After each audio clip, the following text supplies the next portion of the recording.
আসসালামু আলাইকুম রহমতুল্লাহি ওবরাকাতু। বিসমিল্লাহির রহমানির রহিম।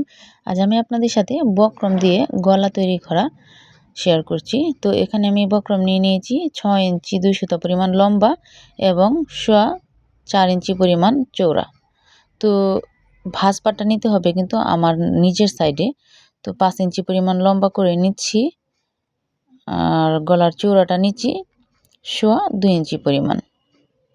তো উপরের সাইডে যেহেতু 2 ইঞ্চি পরিমাণ নিয়েছি, নিচের সাইডে কিন্তু সেম মাপ নিতে হবে 2 ইঞ্চি পরিমাণ। যদি 3 ইঞ্চি পরিমাণ নেন, 2.5 ইঞ্চি পরিমাণ নেন উপরের সাইডে, তাহলে নিচের সাইডে সেম 3 ইঞ্চি বা 2.5 ইঞ্চি এরকম পরিমাণ নিতে হবে। মানে উপরে যা নেবেন নিচের সাইডে তাই নিতে হবে। তো এখন প্রায় 1.5 ইঞ্চি পরিমাণের মতো 1 সুতা কম এরকম দাগ কেটে নিচ্ছি। এটা আমি স্কোয়ার গলা তৈরি করব, অনেকে টেবিল গলাও বলে থাকে। তো স্কোয়ার গলাটা কিন্তু তৈরি করার পর মোটামুটি অনেকটাই বড় হয়। সেজন্য আমি যেহেতু এটা 10 বছর 11 বছর এরকম বাচ্চাদের জন্য তৈরি করছি, এখানে একটু লম্বাটা কমিয়ে নিচ্ছি। এটা 4.5 ইঞ্চি পরিমাণ নিচ্ছি আমি গলার লম্বা, আর চওড়া যা ছিল তাই। আর 1 ইঞ্চি পরিমাণ বাড়িয়ে নিচ্ছি চতুর্দিকে, এটা নিতেই হবে এক্সট্রা। 1 ইঞ্চি পরিমাণ বাড়িয়ে নিচ্ছি। এবার প্রথমে কিন্তু বাহিরের সাইডটা কেটে নিলে ভালো হয়, মানে কাটতে আমার মনে হয় আর কি সুবিধা হয় বেশি। তো আমি প্রথমে ভেতরের সাইডটা কাটিং করে নিচ্ছি, এরপর বাহিরের সাইডটা কাটিং করব। মানে যেভাবে করে দাগ কেটে নিয়েছি সেভাবে করে কাটিং করে নিচ্ছি। তো এই তো আমি ভিতরের যে সাইডটা সেটা কাটিং করে নিলাম। আর অবশ্যই কিন্তু খোলা সাইডটা অপর দিকে রেখে ভাঁজ সাইডটা নিজের দিকে রাখতে হবে। তো এই তো আমি কাটিং করে নিলাম, অনেকটাই চওড়া হয়েছে। আর এখানে কাপড়ের কয়েকটা টুকরো একসাথে সেলাই করে নিয়েছি, যাতে করে এখানে আমি বক্রমটিকে বসিয়ে তারপর সেলাই করতে পারি। তো যদি আপনাদের কাছে মানে আলাদা বড় টুকরো থাকে তাহলে তো কোনো কথাই নেই। আর যদি টুকরো না থাকে বক্রমটি বসানোর জন্য, তাহলে ছোট ছোট কাপড় সেলাই করে জয়েন্ট করে এরকম বড় করে নিলেই আপনার বিপদের সময়টা কিন্তু চলে যাবে।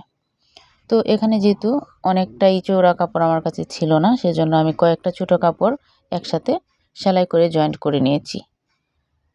তো এই তো এখন আমি এভাবে করে কাপড়টির উপর বক্রমটিকে বসিয়ে সাইড থেকে ভাঁজ দিয়ে বক্রমটিকে ঢেকে সেলাই করে নিচ্ছি। এখানে কিন্তু চাইলে আরও অল্প কাপড় দিয়ে ঢেকে নেওয়া যেত, মানে সাইডটা আর কি, যে সাইডটা সেলাই করে নিচ্ছি ভাঁজ দিয়ে, এখানে কিন্তু অনেকটা কাপড়ই বক্রমটা একদম ঢেকে যাচ্ছে।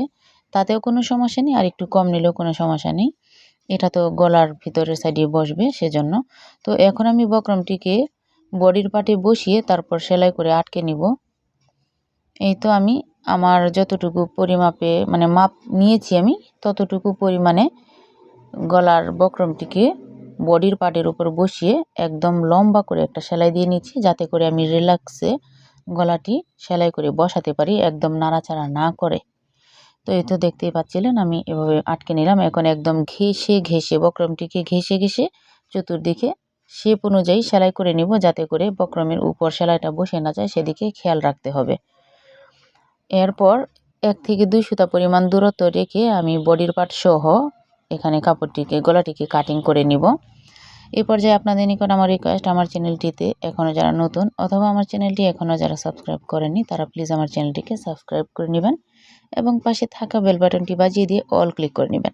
এতে করে আমি যখনই নতুন কোনো ভিডিও আপলোড দেব সময় করে দেখে নিতে পারবেন। আর অলরেডি যারা আমার চ্যানেলটিকে সাবস্ক্রাইব করে নিয়েছেন তাদেরকে আমার পক্ষ থেকে অসংখ্য ধন্যবাদ। তো এই তো আমি কিন্তু গলাটিকে কাটিং করে নিয়েছি। এখন ছোট্ট ছোট্ট করে কাট দিয়ে দিচ্ছি, যাতে করে আমি উল্টে নিতে পারি, মানে সহজে কিন্তু উল্টানো যাবে, ফিনিশিংটাও ভালো আসবে। আর খেয়াল রাখতে হবে সেলাইটা যেন কেটে না যায়।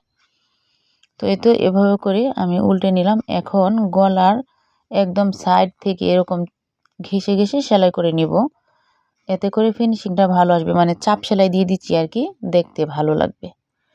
তো এই তো আমি এভাবে সেলাই করে নিলাম। অত্যন্ত সহজভাবে অল্প সময়ে কিন্তু চমৎকার গলাটি তৈরি হয়ে গেল। আজ এ পর্যন্তই। আসসালামু আলাইকুম।